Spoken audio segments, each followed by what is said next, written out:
Hello, it's Erica of Herbal Arts. We're here for Sunday demo, and I realize I pushed the phone back too far, so I have to adjust that. So you're going to look at the palm of my hand for a second. There we go. If I get it too far back in the clip, you get this dark shadow up here. I fixed that. So, Sunday demo after like a month of not doing it. It feels weird to be back. So today I'm doing sort of just a general bat. I have to make bats for Saturday. I'm doing my Approaches to Spinning Art Bats class at my guild. And for that, students get 2 Herbal Arts bats, usually chock full of like all sorts of cool texture. And I thought I'd make one today, but then I just realized I hadn't sat down and planned that yet. So I'm just going to make a bat. Just a basic bat. You can tell maybe from the colors up here that I'm going to go sort of, that this sort of, it's called amber, but it's got definitely this sort of orangey sense to it, but it's like a brown orange. Got a little bit of baby alpaca and fawn. I have a little bit of this merino in a moss color. Little bit of mohair, natural colored, which is from, actually it's related to the one I used for the Sequoia bat recently. Some peduncle silk and some brown espresso. So we're definitely going for sort of this neutral feel for it. Okay? And I just mostly cleaned Sebastian's drum. All that. So he's looking pretty good. For those of you who are new here, this is Sebastian. He is a classic carter from the UK, though I got him from Susan's Fiber Shop. And he is 120 teeth per inch. Okay, so essentially we're going to go for, I can clearly use this piece. There was another piece here at one point. So we're going for sort of a neutrally feel here. So always with this merino top. This is the merino top I get from Paradise Fibers. I'm sure it's very similar to other products out there. I suspect they maybe get it from World of Wool. I don't know. But it's very sort of thick. And so I always like to either divide it up or flatten it out a bit. And there's a 50% chance that it's going to stick to the liquor. So let's find out what happens. It looks like it's taking up okay. I do like to hold on to it back here because sometimes it likes to bunch up. Did it a little bit there. So I'm going to go by and fix that. So this part, right, it's smoothed out a little bit, but I'm still going to tease that out and put it back down, I think. So I don't end up with like a little clump there. And then I can always press it in if I want, if I can find my Doffer brush. Okay, so we got a little bit of that down. Let's put our alpaca down. I think I'm going to have to move things around a little bit because they're a little tight. Not enough space. Hello. For Tiger Tones. Ooh. That's a way to think about it. I think I'm going to have to put some stuff down here. Hopefully it won't slip off. I think with the alpaca, well, let's see what happens. Sometimes alpaca sticks to the liquor in and sometimes it doesn't. So let's just see if I do like a layer, what happens. There's a little bit sticking over here. Probably can't see that on the camera. But we'll do that. Okay, what else we got? I also got some mulberry silk. I feel like that mulberry silk is too white for this, so I'm going to get rid of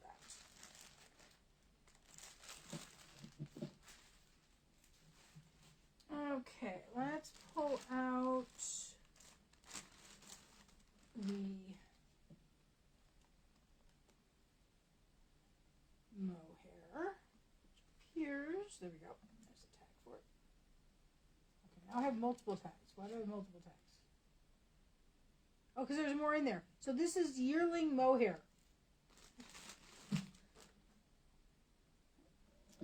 And what's nice about this, pretty thin, I can go and just make, I think the next layers of the alpaca, I'm going to clump more. I don't think I want a thin layer. I think I want more to be more distinct. Hello, KJ. That's my sister. Okay, so here's the mohair. I was looking for, I have two browns. This is espresso. I have another one that's called Jolly Rancher that's lighter, but I really the one I wanted, but I'm not sure where it is. So we're just gonna paint that on like that. And then we're gonna take the moss and assess how much moss there really is. Not a lot.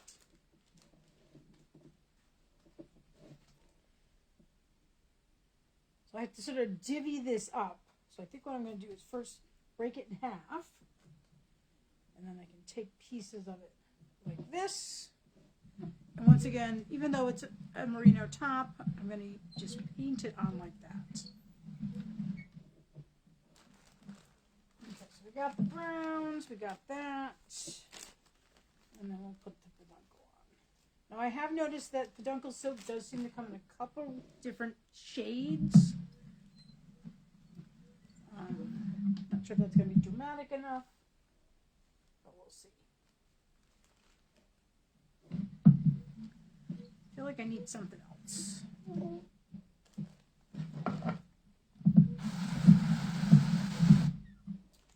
I feel like, yes, I need something else.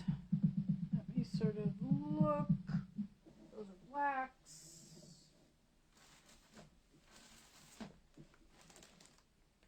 This might blend in too much. This is some of that, that takes it more red. This is some waste product from some vegan bats that I get from Ellen at Fiber Cures and Sundries. I want something still more green. This is a bio nylon. That's green bamboo. That might be a possibility. Or I could go gold. I feel like this gold might blend in too much. Actually, I kind of like that. We'll go with that.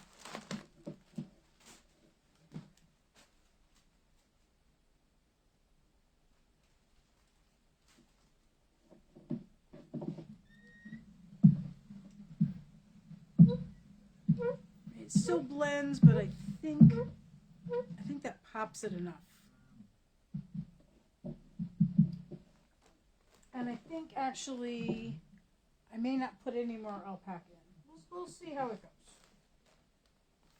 So I'm just really doing by feel here. So this morning it has been household stuff, laundry, dishes. I have to do more dishes. And sort of my chance to sort of rest, recuperate between the trip last month and then going to Tennessee.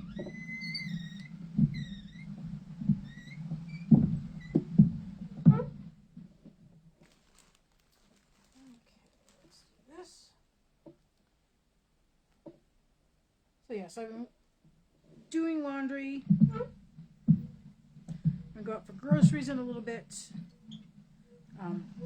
I know there's like a big football game today, which I don't watch.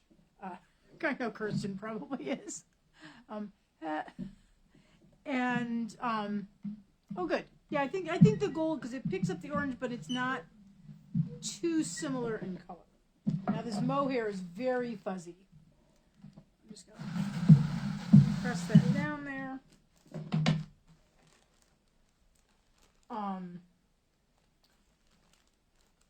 So when I lived in Iowa City, we would always go to the grocery store when there was a Hawkeye game on, particularly if it was in town. You'd have to get there beforehand, and you didn't want to be out once the game let out. But you could go to the grocery store and there'd be nobody there. Of course, they'd have the game on because it's Iowa City. But, yeah. So I think the game's probably not till tonight. For some reason, I think Super Bowls are in the evening, but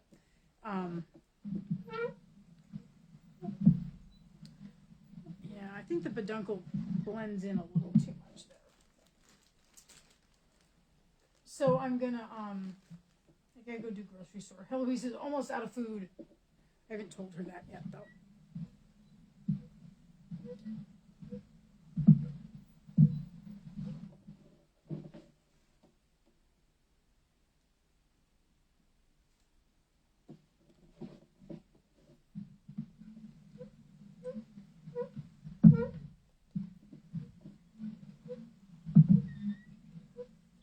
There we go. Yes, I'm teaching next Saturday, this coming Saturday, and then the 21st I've got an event in Des Moines in the evening, and then on the 22nd I got a waffle sale, and in the beginning of March I have something in Iowa City. So, staying local for a while. They're supposed to be on the 22nd of March. We did get an email that it was going on, but it was a while ago. It's Fiberpalooza, which is a show that's been around for a while to the west of Des Moines. But I haven't heard anything more about it recently. And so I don't know if it's going to go on or not. There hasn't been a call for people and so forth. So I don't know what's going to happen with that one. But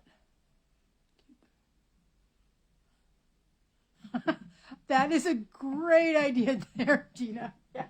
Okay. Let's see. White again. I just love how fuzzy that mohair is.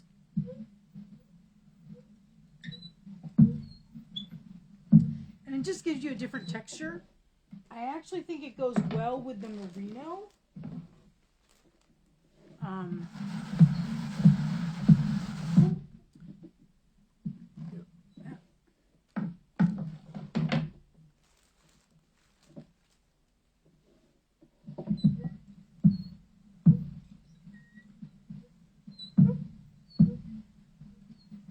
Yeah, so Tuesday I will be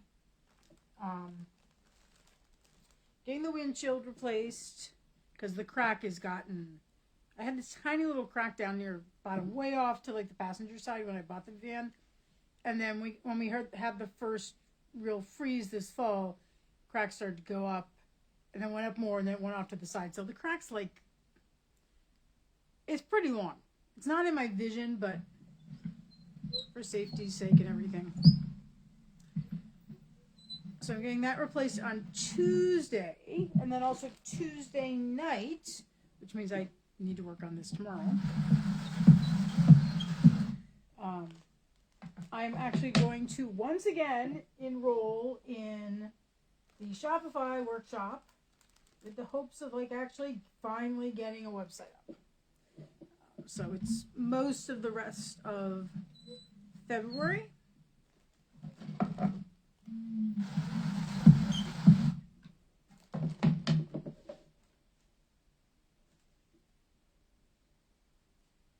So tomorrow I'll work on Shopify, starting, you do this sort of, because I've done this before with Amika, Shepherd Like a Girl, and she does these amazing checklists.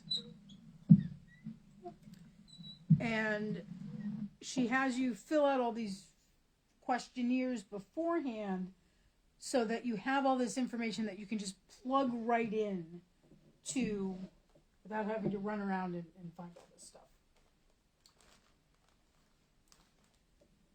So I'll be working on that tomorrow, and then Tuesday we'll get the windshield replaced, and then I'll probably after that, because the windshield replacement is down in Cedar Falls, Waterloo, so I may just go to the Guild and do some dyeing.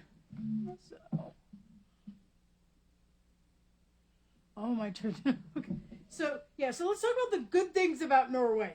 In London, because I did London first for a couple days, because there were bad things. There definitely were bad things. let me just put it this way: there were bad enough that the cruise line essentially gave us all free cruises in the future, which I'm doing next January on the same ship. That may not be a good thing, but anyways, so some of the highlights of the trip was I went to an exhibit. I'm a huge museum person. I love museums. And you may remember that I'm by trade and training a historian. Medieval Europe, specifically women, and the British Library had an exhibit called Medieval Women in Their Own Voices, and it gathered up documents from all sorts of places.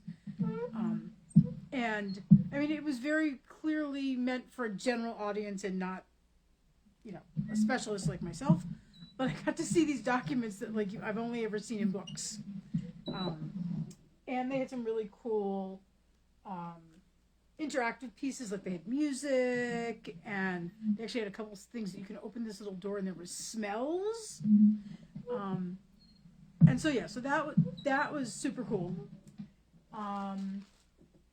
Also quite interesting. I spent a day at the Victoria and Albert Museum, affectionately known as the V&A. They also have really good food there.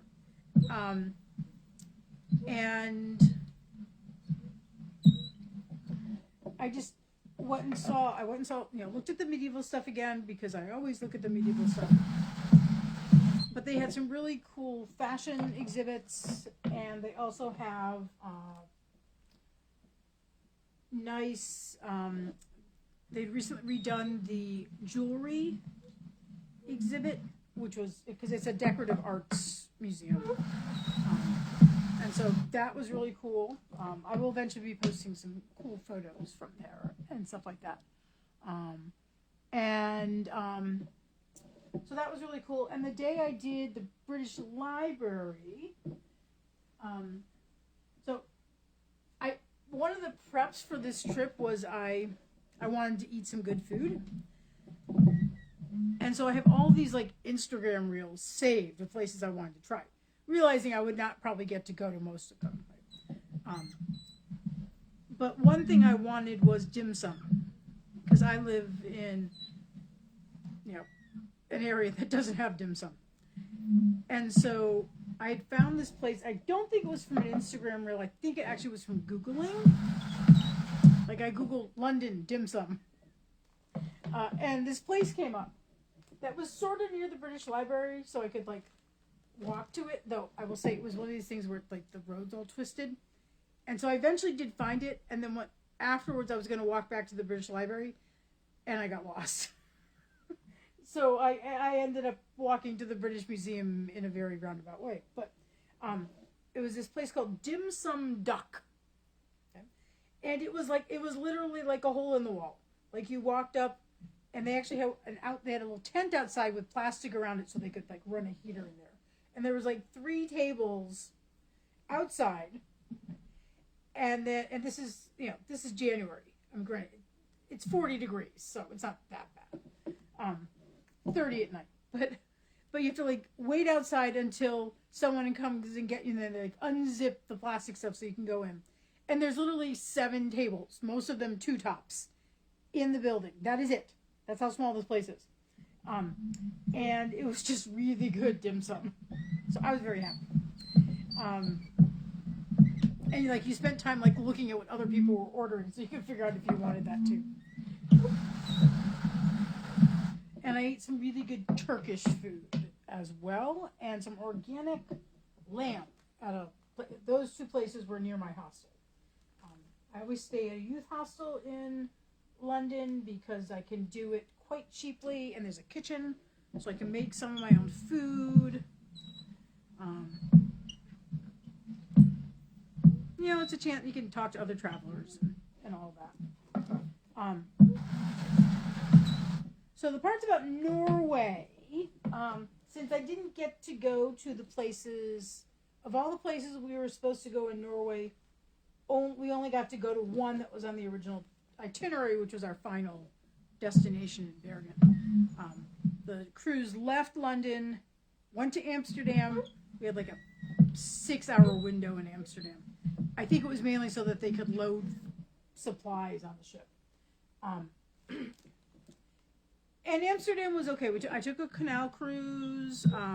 We were nowhere near Amsterdam itself. We actually were way out. And they had to bus us in. But it was, the canal cruise was nice. I got to, we went by the Anne Frank house, a couple other really interesting places where, like, the buildings are, like, really old and crooked and all that. So it was nice. And then we got on the ship and we had, like, a day at sea. It was perfectly fine, and we were actually sort of putt-putting our way all the way. We're going to go all the way up into the up to Tromsø, and actually Narvik and the Arctic Circle and all that. And then that's when the problem started. And we didn't make it there. So the furthest north I got in Norway, well, we got a little bit north of the place we ended up in, which is Ålesund, because we were sort of going up, and the captain finally said, yeah, we have to go into port. So we went into port. So Ålesund was I liked Ålesund in terms of, it had a lot of Art Nouveau architecture, which I love. Though in Norway they usually call it by the German name, which is Jugendstil. And so there's lots of buildings, because essentially a good part of the city burned down in like 1904. And so when they started to rebuild, that was the dominant style in Europe. And so lots of cool things like that. And there was a Art Nouveau museum in town. And so I went through that. I have other pictures. I know I shared a couple, but I have some others I wanted to, there's some really cool weaving photos I took. So I think I got one more layer maybe here. So that was good. And we did go out and see a medieval church on one of they had to like quickly we end up in this port we weren't expected in. And so they have to come up with excursions for us. And so they offered one that my roommate and I were able to take. My roommate was a medieval art historian. And so the area around Ålesund, Norway is a series of different islands, mostly connected by tunnels. There's like one or two bridges, but mainly tunnels. And which is, everybody loves talking about the tunnels. And the fire of 1904. And so we took one of the excursions that went out to this medieval church. So my roommate and I were very happy about that. And then we got out to, there's also a lighthouse we went out to, where there was actually this a whole wall of shelves filled with local crafts. Clearly, they're like, what few tourists we get out here, we should like give them things to buy. So I actually bought a pair of mittens. I'll post a photo of them at some point. They're actually made with very similar to yarn. Or no, they're made with a brand of yarn that I actually bought, I believe, in one of the yarn stores. Because of course there were yarn stores, right? So, there were socks, and they actually were really quite reasonably priced. I think the mittens were like $20 once I do all the conversions. I like the pattern on them, and I'm not a person to knit mittens, so. And they had socks, but I don't think I would have bought a pair of socks if I couldn't have tried them on. Let's do this one next.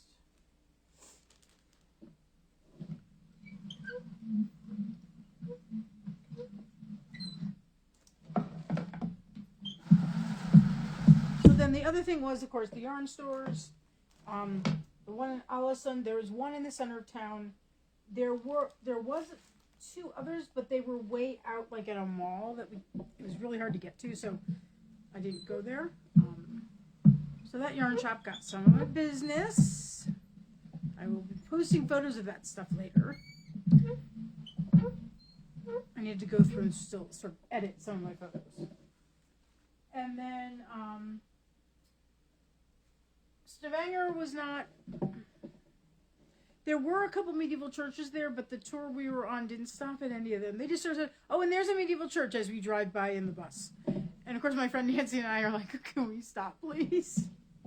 Instead they took us to the Oil Petroleum Museum, which admittedly is extremely important for Norway, but was not of particular interest, and so I abandoned the tour and actually went and found the yarn shop.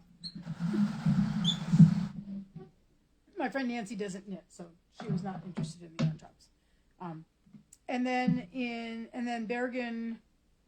No. We also went to Eidfjord. Nothing was open. It was a Sunday.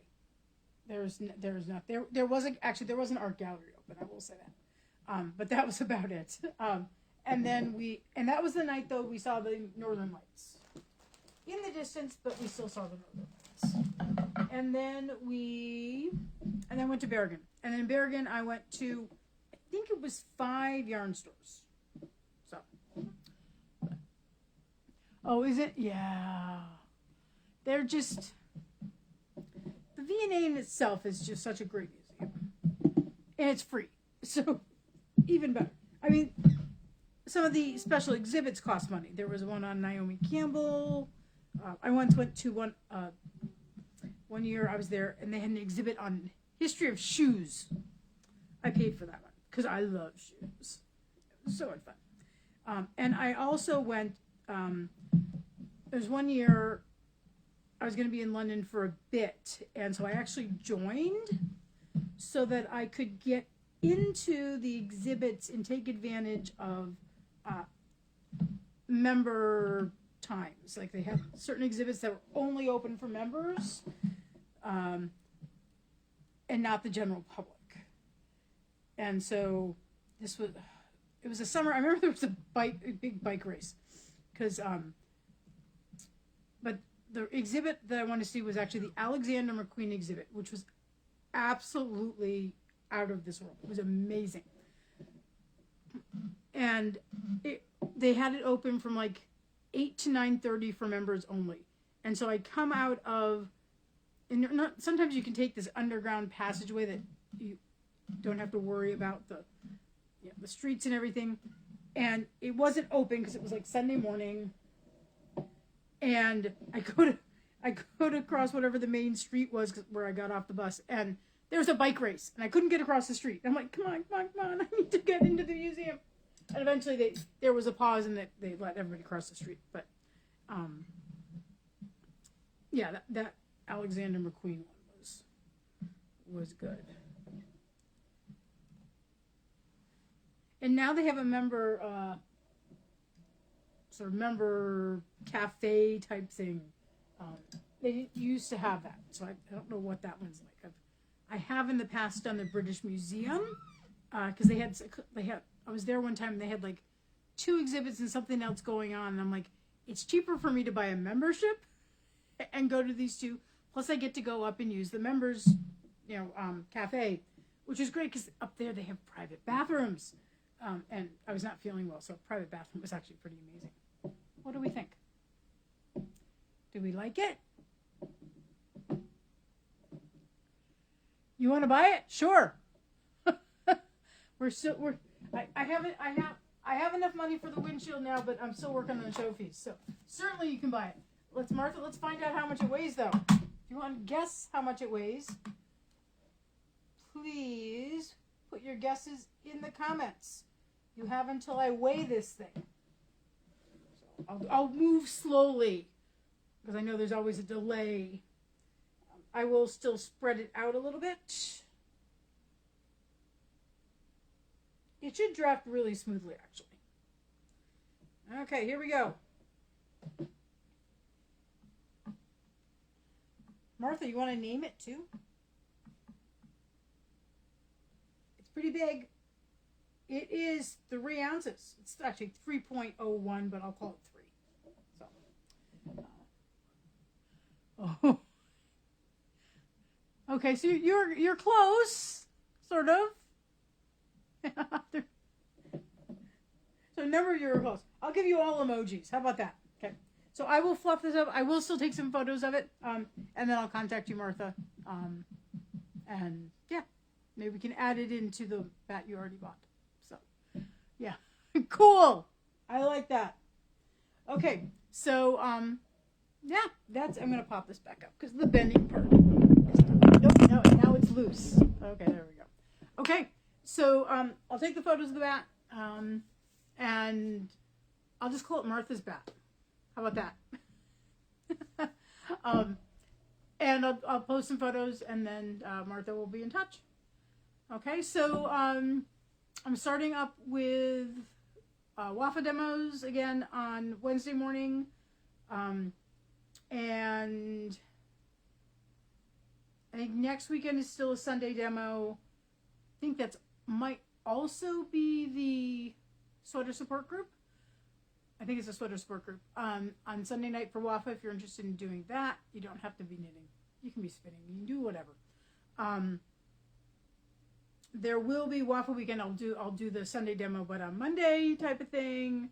Also do the same thing the beginning of March, because for Shepherd's Market, I always go down and I stay with my friend Lisa down there. And also because it's my birthday, beginning of March, we sort of spend Sunday doing fun stuff. I usually don't come home till Monday morning. So we will do, that'll be another Sunday demo, but on Monday. Okay? So I'm still going to post a couple of skeins of Handspun.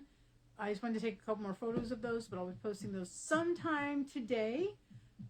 There is a photo up of the bats that are remaining, so if you're interested in any of those, you can sort of say, you know, on the top shelf, on the right, you know, what's in it and how much does it weigh and how much does it cost. You can do any of that.